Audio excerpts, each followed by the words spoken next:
Good evening, Madison County. I'm County Manager Rod Honeycutt. Tonight I'm joined by Chairman Matt Wechtel, Chairman of the County Commissioners, and Madison County Sheriff, Sheriff Buddy Harwood. Tonight we want to provide you a short update of where we're at as a county in our recovery operations. Over the last 96 hours, our community took a devastating hit.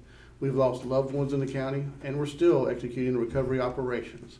The state EOC has enabled us to maintain and gain new communications that was destroyed.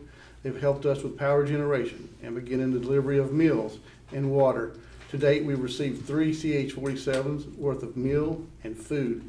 Each fire department has established a pickup point.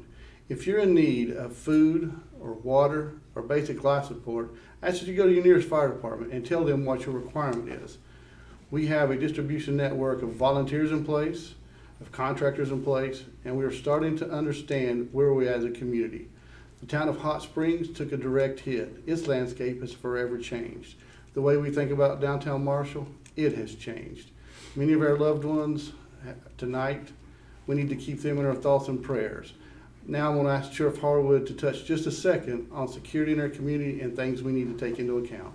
Good evening, Madison County. Sheriff Harwood here. I'd like to mimic just a few things that Rod has said. With everything going on, we are providing extra security. We have contacted our neighboring agencies. We've got state agencies. Federal government has provided us with agents. We've got sheriffs across the state of North Carolina, all the way from the East Coast, that is sending and has sent additional personnel to ensure that over the next few days, next weeks or months, or however long it takes to get this process cleaned up, to ensure that you are safe going to and from work.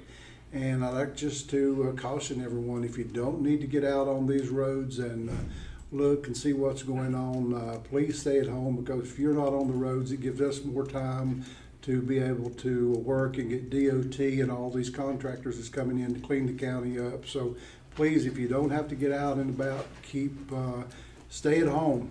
I urge you to stay at home, and let's give us a time to keep or clean Madison County up and keep it looking green and clean like we always do. Appreciate all your patience, everything you've done.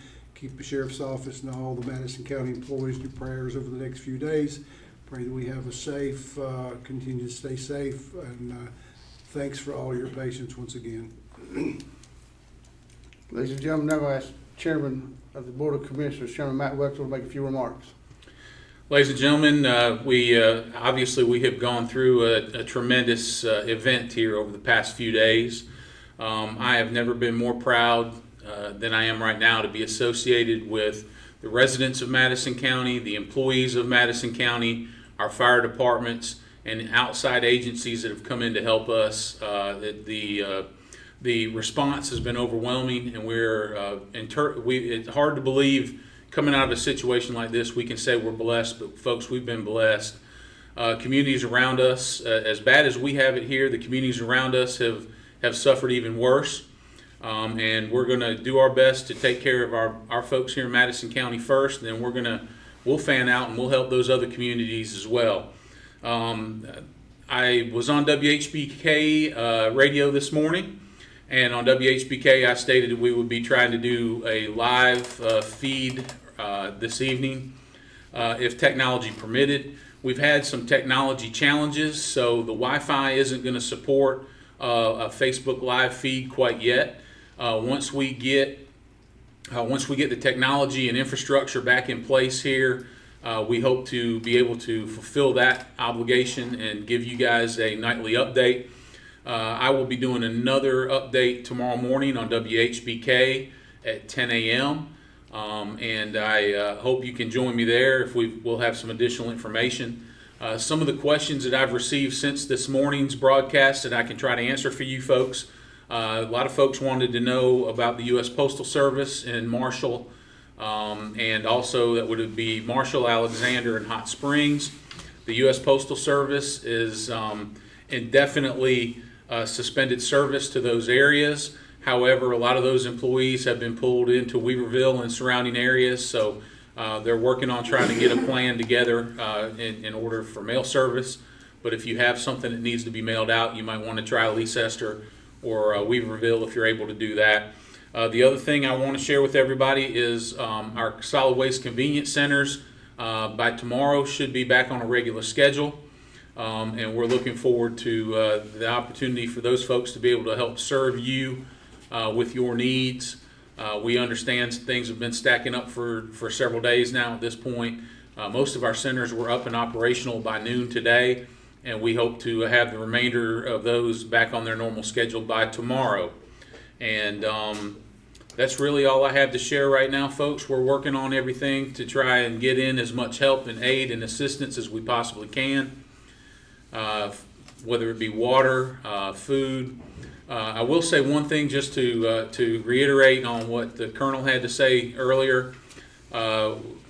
Go to your local fire departments if you have a need.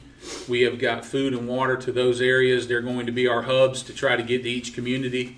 Unfortunately, Marshall has lost their fire department in this event, and for those folks, we need you to go to the Ag Extension office in order to get services there for as far as food and water, and hopefully some personal supplies and things like that are coming down the pipe. That will be donated items coming to us here to serve your needs. So I'll turn it back over to the Colonel for any closing comments. But folks, anytime we're faced with a challenge like this, I feel 100% confident that our employees and our volunteers and everybody are going to rise to the challenge. We want to help any way we possibly can. Colonel's going to give us some information on ways you can reach out if you have special needs that we need to try to address so that we can seek out those resources to try to help you with whatever needs you may have. We're committed 100% to that, and we're going to do everything we can to make sure that Madison County comes out of this even bigger and better than it ever was. And folks, Madison is a strong place to live. The people here are resilient, and that's why we love serving you folks so much. And we're going to persevere through this. And we've said it in this room numerous times throughout the process. When you're faced with how you have to eat an elephant, you eat it one bite at a time. And folks, we're taking our best efforts to make that happen. And I'll turn it over to the Colonel for closing comments. Thank you for seeking out this video tonight. Thank you, Sheriff Harwood. Thank you, Chairman Wechtel. Ladies and gentlemen, tonight, if you have a loved one that needs a place to stay, we've established a shelter at the Madison County High School Early College. We had a high of 200 in the facility at one time, and we're now down to 12. We've seen some great strides of taking care of our community. There's 2 phone numbers I need you to make sure that you write down your ability to reach us. The first one is our volunteer number. That number is 828-649-1815. If you have an asset, earth moving equipment, a special skill or something you can donate to the county, please come up on the net and volunteer. We also have a wellness check. That number is 649-1955. If you have a loved one that you need to have a check on, reach out to us with that number and we'll do our best to get you an answer as soon as possible. Ladies and gentlemen, God bless you and God bless the United States of America.